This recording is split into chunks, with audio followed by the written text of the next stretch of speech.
Sa nakita ko kasi, may nakita akong maraming kulang sa BICAM report. Yung Bicameral Conference Committee report, pinirmahan kahit may mga nakikita tayong blanco. So far, ito yung nakikita ko na pages na kulang. Page SP11, page SP12, page SP13, page SP15, page SP17, page SP20, page SP21, page SP22, page SP36, page SP37, page SP162, page SP168, page SP183. Mostly from the Department of Agriculture and on and program appropriations. So let's go directly to the page SP11 to SP12. Pwede naman siguro i-flash ito sa ating screen, no? Nahalata ko sa kasi Mayor, daming, Mr. President, na maraming, at saka Harvey, maraming blanco. And these are not, I would say, ordinary figures because these figures will reach to billions of pesos. So, tingnan natin sa page SP11 to SP12. Line 49. After the acronym NIA, delete the amount in figures 74 billion 570 million 743,000 and replace with blank. Kita naman sa screen. Line number 52. After the acronym PCA, delete the amount in figures 889 million 065,000 and replace with blank. After the word total, delete the amount in figures 104 billion 820 million 715,000 and replace with blank. At saka sa number 7, you will see the amount. Dito sa Bicameral Conference Committee report ito. NIA is blank, PCA is blank, total is blank. So maraming pages ito na ganito. Kung isa-isahin natin, I think 13 pages pa yung nakita ko na blanco at saka pati na yun sa program appropriations.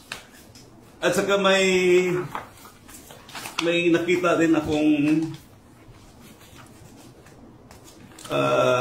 observation. Sa page SP11 of the BICAM report, it says that the Agricultural and Fisheries Modernization Program of 146 billion 335 million 937,000. Klaro yun sa BICAM report. However, pagdating sa GAA, General Appropriations Act, ang lumabas na figure is only 126 billion 728 million 221,000. Ang ibig sabihin, merong discrepancy. So, paano nagka-discrepancy? So, with all these findings, makikita natin na defective yung BICAM report.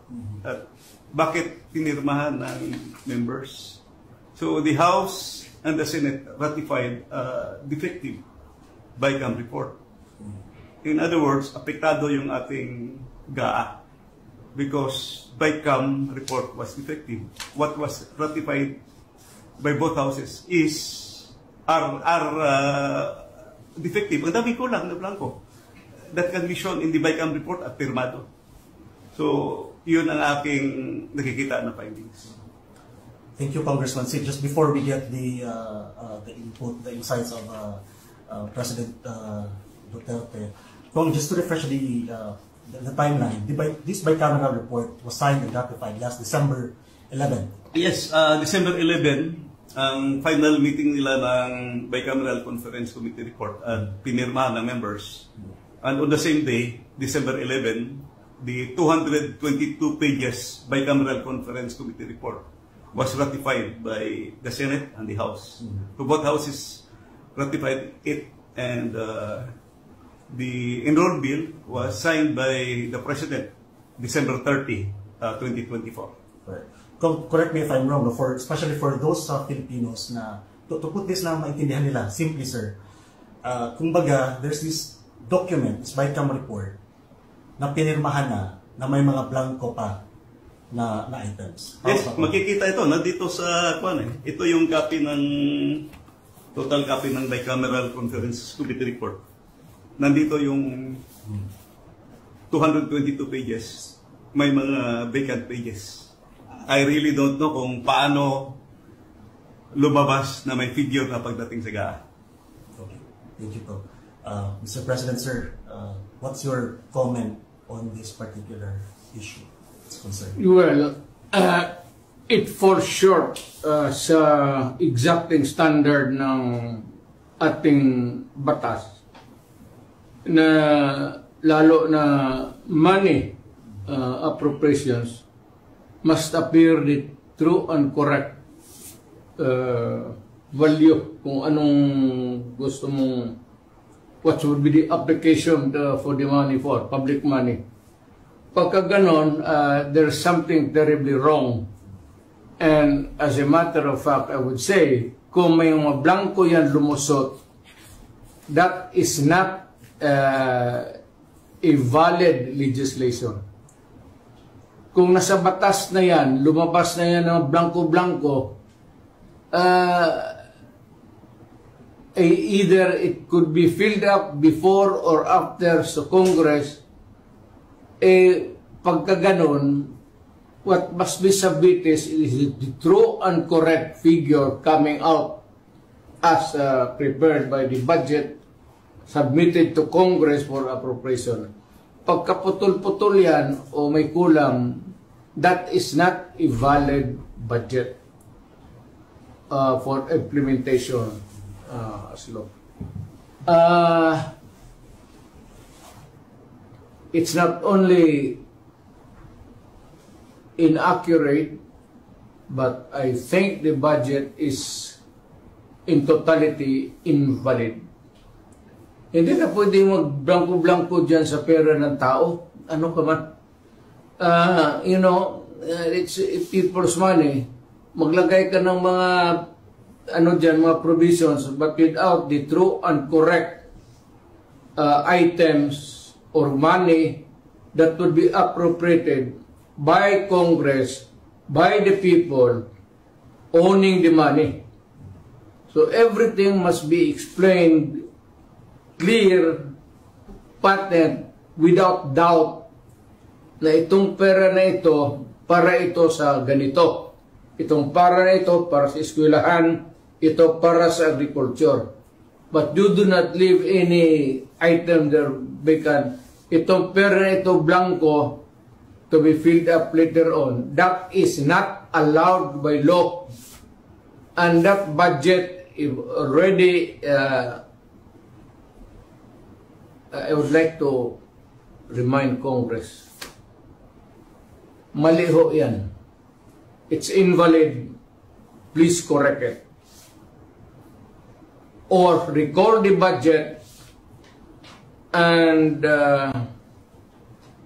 demand an explanation kung bakit dumating sa inyo yan na ganon kablangko. We are not, para ka binigyan ka ng blanco check dyan, o sige, bahala na kung anong ilagay ninyo. In the same manner, yung mga blanco-blanco dyan, whatever or whoever corresponds to that particular item is free to just fill up the amount. That is not by all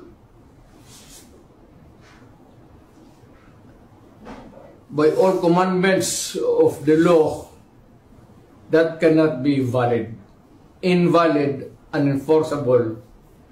And kung na-implement na, it must be corrected and the money returned if already spent or corrected. And kung sino man ang ano niyan, they have to give us the explanation. Otherwise, sabihin ko sa mga Pilipino, huwag na kayo magbayad ng buwis ninyo. Ganun lang naman, pinagsasayang ito mga kumang na to,